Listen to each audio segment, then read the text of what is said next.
फरवरी को आज़ाद कश्मीर और पाकिस्तान में यौम यकजहती कश्मीर के तौर पर इस दिन को मनाया गया है और पहले भी इस दिन को इसी तरीके से मनाया जाता रहा है। इस हवाले से आज ज़रा हम थोड़ी सी बात करेंगे। देखने में ये आ रहा है कि तरह तरह की डिबेट्स जो है आज़ाद कश्मीर और कश्मीरी जो नौजवान हैं उनके दरमियान चल रही है इस हवाले से कि इस यौम यकजहती का फ़ायदा क्या है और ये यौम यकजहती मनानी चाहिए या नहीं मनानी चाहिए। तो इस हवाले से हम अगर बात करें कि इसका आगाज़ कब से होता है, इसका आगाज़ तकरीबन 16 मार्च 1846 में जब गुलाब सिंह और अंग्रेज़ों के दरमियान कश्मीर का सौदा जो है नानक शाही सिखों की सूरत में होता है, तो उस वक्त से आप कह सकते हैं कि कश्मीर का प्रॉपर तरीके से इस तहरीक का, इस जदोजहद का आगाज़ होता है। और ये जाके 13 जुलाई 1931 में जब श्रीनगर की जेल में आप देखते हैं कि वहाँ पर तकरीबन 22 के करीब जो है मुसलमान कश्मीरियों को शहीद कर दिया जाता है और 47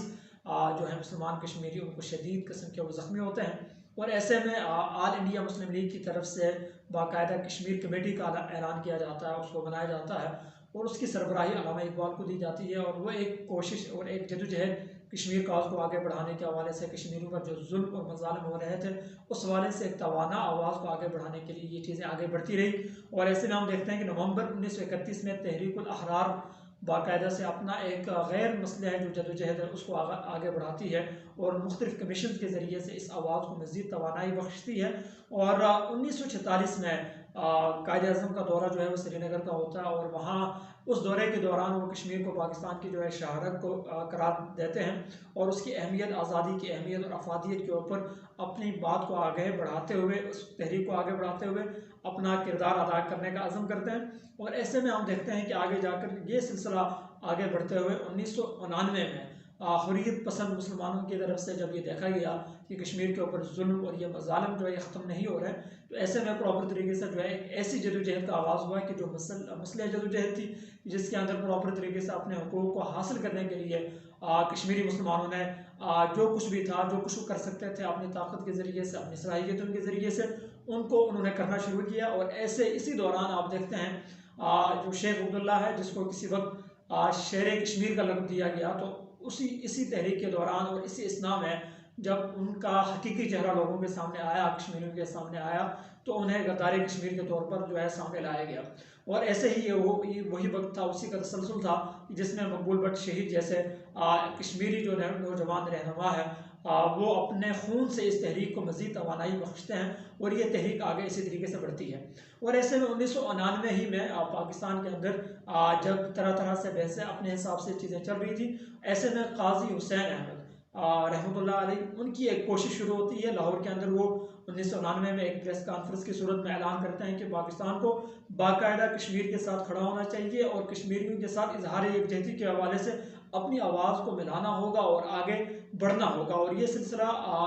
जब वो काजी हुसैन अहमद की तरफ से शुरू होता है, ऐसे में उस वक्त जो वज़ीर आला पंजाब के नवाज शरीफ होते थे और उनसे भी वो रिक्वेस्ट करते हैं, तो वो सरकारी तौर पर पंजाब के अंदर 5 फरवरी को जो है वो यौम यकजहती कश्मीर के तौर पर मनाना शुरू किया गया। और ऐसे में फिर इसके बाद का जो दौर आया, बेनज़ीर भुट्टो का दौर आया और बेनज़ीर भुट्टो ने भी प्रॉपर तरीके से जो है 5 फरवरी को यौम यकजहती कश्मीर के हवाले से वज़ीर आज़म के तौर पर इस दिन को मनाने के हवाले से अहकामात जारी किए और ख़ुद भी इस दिन को मनाया। मुज़फ़्फ़राबाद आकर उन्होंने बाकायदा से जो है अपनी तकरीर भी की और इस हवाले से अपने जो किरदार है उसको अदा करने के हवाले से जो है एक अज़्म सामने हमें देखने को मिलता है। और ये सिलसिला आगे बढ़ते हुए इस वक्त तक हम देखते हैं कि यौम यकजहती कश्मीर जो है 5 फरवरी को बाकायदा से मनाया जाता है और ये चीज़ें सामने आती है। कहीं ना कहीं हम उस भूले हुए सबक को याद करने की कोशिश करते हैं कि इन हालात में हम किस तरीके से अपनी उस जदोजहद को आगे बढ़ा सकते हैं। अगर हम थोड़ा सा इस बात पर करें कि जो कश्मीर के अंदर इतना नुकसान हुआ है, रोज़ ये सारी चीज़ें आगे बढ़ रही हैं, तो एक मखसूस जायज़े की सूरत में हमारे सामने एक सर्वे है। ये कश्मीर मीडिया सर्विस के मुताबिक वो ये कहते हैं कि जनवरी 1999 से लेकर 2010 तक, 31 दिसंबर 2010 तक जो है गासिब हिंदुस्तानी फ़ौज की तरफ से जो कश्मीरियों को नुकसान पहुँचाया गया, उनमें तकरीबन 93,544 जो है मर्द व ज़न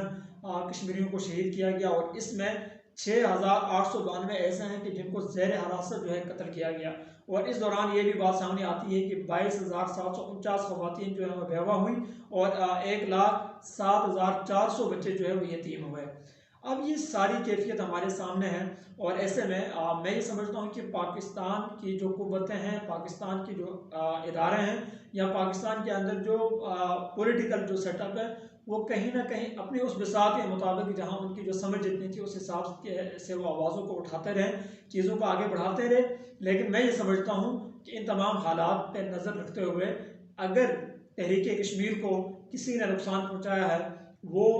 कश्मीर की खुद लीडरशिप ने नुकसान पहुँचाया है। ऐसे में हम ये देखते हैं कि इस पूरी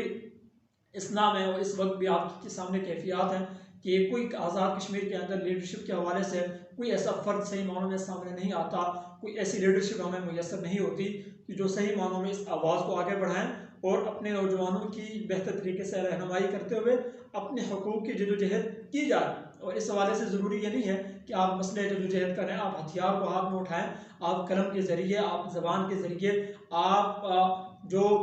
फॉरेन जो कंट्रीज़ हैं, अक़वाम मुत्तहिदा के जो रुकन ममालिक हैं, उनके साथ एक डिबेट की सूरत में और पाकिस्तान जहाँ जहाँ साथ खड़ा होता है, पाकिस्तान जहाँ जहाँ अपनी मदद ताउन और ये सारी चीज़ें कर रहा होता है, वहीं उनसे मुस्तफ़ीद होते हुए अपने मकसद के ऊपर जो है एक कंसर्न करते हुए इस सिलसिले को आगे बढ़ाया जा सकता था। और अब भी वक्त है कि हमारी जो यूथ हैं, हमारे जो नौजवान हैं, उनको अपने मकसद के लिए इस आवाज़ को खुद आगे बढ़ाना होगा, एक पॉजिटिव तरीके से, एक मुस्बत तरीके से अपनी इस जद्दोजहद को आगे बढ़ाना होगा। तारीख पर नज़र रखते हुए एक बेहतर तरीके से अपनी आवाज़ को आगे बढ़ाएंगे, तब जाकर कश्मीर का ये जो मसला है, मैं ये समझता हूँ कि ये कहीं ना कहीं किसी हल की तरफ आ सकता है। वरना यही होगा कि हम अपनी बिसात के मुताबिक या अपनी वो जो एक मखसूस जहनीत है उस हिसाब से शायद हम एक दूसरे ही को कोसते रहें, लेकिन कोई अमली काम नहीं कर पाएंगे। आज के दिन में हम दोबारा से इस अज़्म का इजहार करते हैं कि इंशाअल्लाह कश्मीर की हकीकी मानों में आज़ादी के हवाले से हम अपनी बिसात के मुताबिक इंशाअल्लाह मुकम्मल कोशिश करेंगे